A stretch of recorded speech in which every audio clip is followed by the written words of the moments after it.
this is Emily with Park Street, and I'm here today with David Kanbar, the CEO of Brand House Wine and Spirits, but you'll also likely know him as the creator of Skinnygirl. Co-creator. Co-creator of Skinnygirl and Bulldog Gin. Thank you for being here today, David. It's really nice to have you. Thanks for having me. All right, so let's just start out with, what are you doing now? So I started a company called Brand House, which is really going to be incubating new brands and generally in partnership with others. But we have one brand that's in development right now that's just our own internal brand. And the idea is that to really have a business for the long term with an infrastructure. And while we may develop some brands and sell some of them off, we wanted also, I really want to have a company that had some existing brands that stayed in the portfolio that continue to generate cash flow, maintain an infrastructure so I can really innovate for the long term. All right. Well, and as someone who has created and sold off not just one, but multiple brands, I'm really interested to hear what kind of advice you might have for new and fledgling brand owners. Right. So I can speak from the context of Skinnygirl more so than Bulldog. Bulldog, I was involved in the beginning stages, the early stages, and less so in the later stages. But with Skinnygirl, that was certainly from creation to sale to beam, and I would say that there's two things I would say is that I think people should understand is one is that it's very difficult to start a new category. In the case of Skinnygirl, what I liked about it was that we were disrupting a fairly large existing category of prepared cocktails, and it's quite possible we were even taking share from or bringing drinkers in from other categories as well who didn't drink margaritas because they were concerned about the sugar or the calories, and we offered a low calorie alternative. The other is what I would say is that there's no one make or break event that's going to make your brand a success. It's lots of building along the way and making lots of right decisions, smart decisions along the way, but it's a build. It's always a build. Now, whether that build takes 6 months or 6 years, depends. But if you've got something that's resonating with the consumer, it's important. It's really important to build it. And you'll probably get people calling you saying, "I've got this event. It's right after the Oscars, and so is going to be there." And if you're there, that's going to make your brand. It's going to put you on the map. And all you have to do is pass $5,000. Those events never work in one shot. I mean, they're never make or break events. Is my point. I'm not saying they're bad events, but I'm just saying you need to do lots of them to really build the awareness with the consumer. Yeah. And do you have suggestions on ways to evaluate which events are worth your money and which are not, or is it specific to your goals? I think it's really specific to your goals, but I think in general, events are, generally speaking, when you pay to be in events, that's not a good idea because you're not going to get a good return on investment, just in general. I mean, to spend $5,000 to be exposed to a couple hundred people, no matter how influential they are, is never going to be a good return on your investment. So ideally, you're just doing this for product, and it's multiple events, and it's not just events. Of course, there's tastings, there's social media, which has become the platform that really can build a brand, probably more so than any other. But in terms of anything you're doing, you want to be sort of consistent in trying to hit that same consumer every time.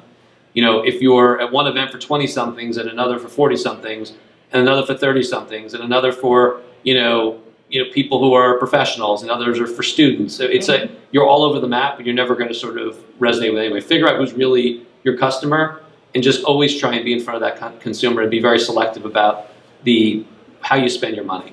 Nice. All right. So let's get into, what do you think were the strategies that you really got right with Skinnygirl? Well, I would say that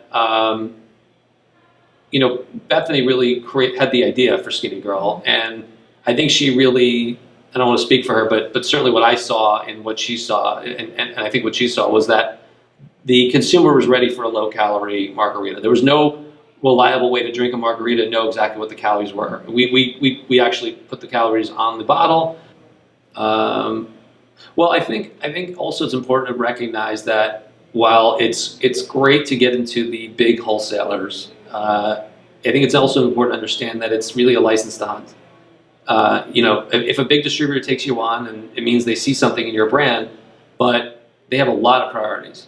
And that's just the reality of it. Southern Glazers is a great example where they have gotten very big, and they're great. They're an incredibly well-managed organization.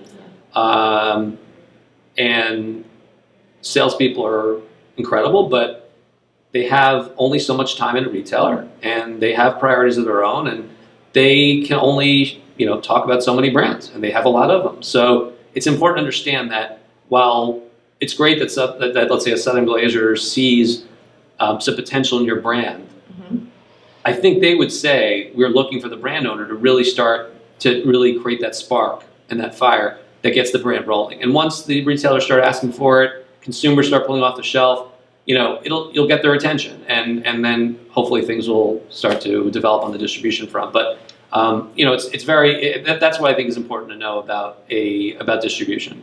Okay. You've been in this business a while. What do you think has changed since you built Skinnygirl and now are trying to build another set of brands? I think a better question is what's happened since I started the business at Sky, and how has that changed? Yeah. Because things have changed in Skinnygirl, but less so. So what I would say is that back then, when I started, I was fortunate enough to start at Sky, which my uncle started, and so I got into this business. Is back then, distributors would ask, please just give me something new to sell. And now, it's please don't give me something new to sell. It's very different. Now, it doesn't mean they don't want new brands. They do, but they're inundated with new entries. They probably, I would imagine Southern Glazers, I wouldn't be surprised if they get a couple thousand, pitches a year on new brands. And back then, there weren't that many. It was very rare to hear an entrepreneur call up the distributor and say, I have something new. And distributors generally wanted to hear about it, and they were ready to take them on and really work at them. So that's how the industry has definitely changed. Doesn't mean you can't be successful still, but it definitely is a little bit harder. And certainly wholesalers have gotten bigger and retailers have gotten bigger. There are more chains and there are more large distributors. So, with Southern Glazers, again, is a good example. On the plus side, they have a national footprint. They're in pretty much every market you'd ever want to be in, for the most, almost, pretty much, and which is great. So when your brand starts to roll, they can blow it out nationally, and that's great. And in terms of having reporting, you got one source of reporting. There's a lot of advantages to the size of Southern Glazers and what they've done in terms of building their business. But it definitely has made it harder for smaller startup brands to get traction inside that organization. So I think it's important to understand that the onus is still on the brand owner, actually more so than ever, to really get that brand off the ground and really get it buzzing. Where do you fall on the theory that on-premise is where you build brands? Do you think that's still accurate? Or I think it depends on the brand, and I frankly have never grown a brand on-premise. So I don't now. Again, I was involved with Bulldog in the early stages, so I think they, as after I left the business, they may very well have, done a lot on premise. I honestly don't know, but in terms of the brands that I personally was involved in from the outset and to either to an exit or to my departing from the company, we built a brand off premise. Like Sky was very much built off premise. We did not to say we didn't do any on premise business, but it was very much built off premise. And as with Skinnygirl, Skinnygirl, of course, a ready to drink is not going to sell in the on-premise for the most part. So that's made for off-premise.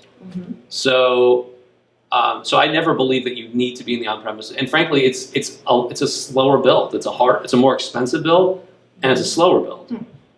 Firstly, you're selling bottles, not cases, to an on-premise account.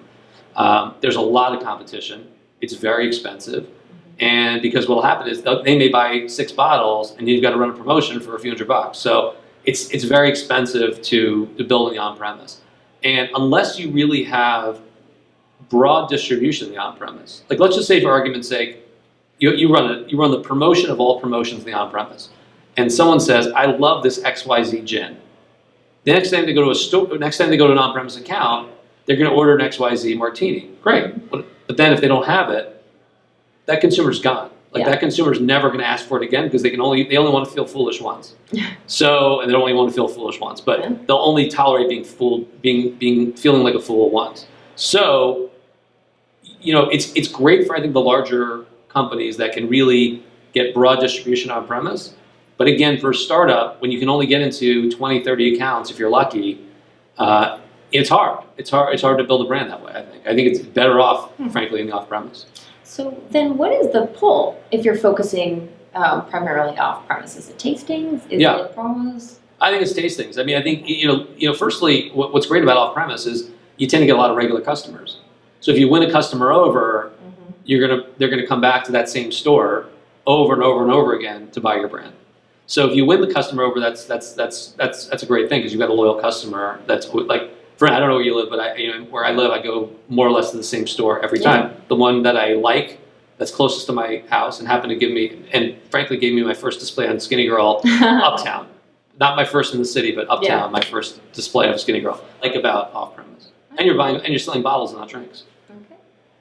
Well, all right, David, thank you so much again for coming in and dispensing some wisdom for us. I really appreciate it. Oh, my pleasure. Thanks for having me.